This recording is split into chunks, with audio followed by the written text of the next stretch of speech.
Hi, everybody. So this time I'm doing a 10-minute video, 8-minute video on how IUIC does not keep the law. So they, or Israel United in Christ, does not keep the law. So they go around telling everybody or trying to convince the whole world that they're the law keepers. They're the watchmen of Israel. They're the vanguards of Israel. They teach the truth. We build families. We honor marriages, this, that, and the other. And it's all lies. So I'm going to give you just a few examples. Just a few. 5, just to make it round. Okay, 2018. This is the first example. 2018 tabernacles. This was in Atlanta, and everybody got rained out. Okay, well, not everybody, but people on a certain side of the park got rained out, got flooded in their tent. It was pretty bad. Nathaniel, their bishop, got rained out. And do you know what?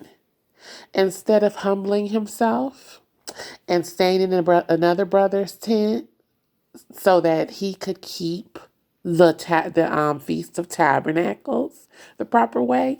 No, they put him up in a hotel. He didn't need to keep the Feast of Tabernacles. He had an excuse not to. Okay, so that's the first example. You know what? And there are he made a video himself speaking of his experience, talking about how he got rained out. Oh, I woke up in a flood. Okay, so don't try to come at me like I'm lying. Okay, second example. A sister sent some money to another sister through one of these apps. One of these apps to help her out. And another sister got wind of it. An elder sister in there got wind of it and told the sister to get her money back, because that sister is no longer part of the congregation and you shouldn't be helping her. And the scripture says, help not the unbeliever. Now, how cheeky is that? How cheeky is that? Or how about the time, and I'm going to get there, I'm going to tell you why that's against the law. And I remember the time that there was a Patient Saints radio class where a lady was saying how it's her job to go out and help people on the streets, to help teenagers off the streets, homeless teenagers. And they start to interrupt her, talking about help not the unbeliever. And we're talking about children. We're talking about helping teenagers in a bad situation to come off the streets and get some shelter. And she said if she get married, her husband has to be okay with her getting up early in the morning to go out and do that. And then they start to interrupt her, talking about help not the unbeliever. But when they realize that that's not a volunteer position, that's her job that she gets paid for, then they thought it was okay. Okay. Okay. If you can't hear what's wrong with that, then I don't know what's wrong with you. So let me tell you why that's against the law. Christ gave the parable of the golly, what was he called again? I will be back. Okay, it'll come to me. But the man who came down and helped. Okay, there was a man who, God, I was just talking about this yesterday. Okay, but there was a man who was overtaken by robbers, and a the good Samaritan, the parable of the good Samaritan. Okay, there was a man who was overtaken by robbers. The robbers even took his garment. They beat him up and they left him for dead. And an Israelite came by and didn't help him. An Israelite priest came by. This is the second person, and they didn't help him.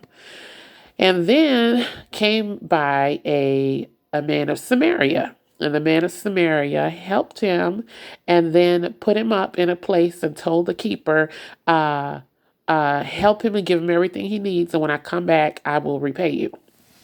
And then Jesus said, which one is this man's neighbor? So, I mean, the moral of that story is your neighbor is the one who entreats you as a neighbor. Okay? Because his who who most Israelites would tell you your neighbor is the next person with brown skin that wears fringes. But this man was robbed. He had no clothes on, therefore he had no fringes on. So people thought, oh, he must be a sinner. Okay? Now, who are you going to argue with? Are you going to argue with Christ? Are you going to argue with Christ and tell us that we should keep um, the law of helping not the unbeliever? Okay? Are you going to argue with Christ? Christ came to magnify the law. Christ came to teach you how to really keep the law. Okay? And they know this. I don't have to say it to them. They know better than I do. I'm running out of time. Third example, divorce. Okay. They allow divorce in there. People divorce their wives all the time. People divorce their wives with no cause. No, Christ said that you can only divorce your spouse for the cause of fornication or adultery. Adultery. So the only ways you could separate from your spouse is adultery or death. But then they sit up because Christ said, oh, y'all go by the Moses law, but let me teach you something further. And then he proceeded to teach about divorce. And he said it was never that way from the beginning, the way that Moses said you could do.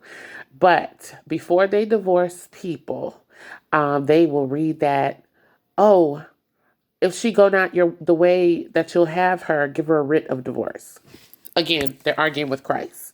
Fourth reason they don't keep the law. Okay. The other day or the other night, Asaph taught a class talking about not celebrating personal victories, such as anniversaries. And they think that people didn't catch it when somebody responded, well, didn't IUIC just celebrate their 15-year anniversary? Because he's telling you it's pagan to celebrate anything or memorialize anything other than high holy days. So didn't IUIC just celebrate their anniversary a couple years back? Then he got mad, called the person all types of niggas, and said they had to. They had to do it because let me make something up real quick. You know, because people seek to they want to see IUIC fall. Okay. People want to see marriages fall. People want to see you fall from success. People want to see that the downfall of a lot of people all the time. Why should you not celebrate personal victories that the Most High gave you? The Most High gave you those victories. And then the next person responded, ooh, I'm almost out of time.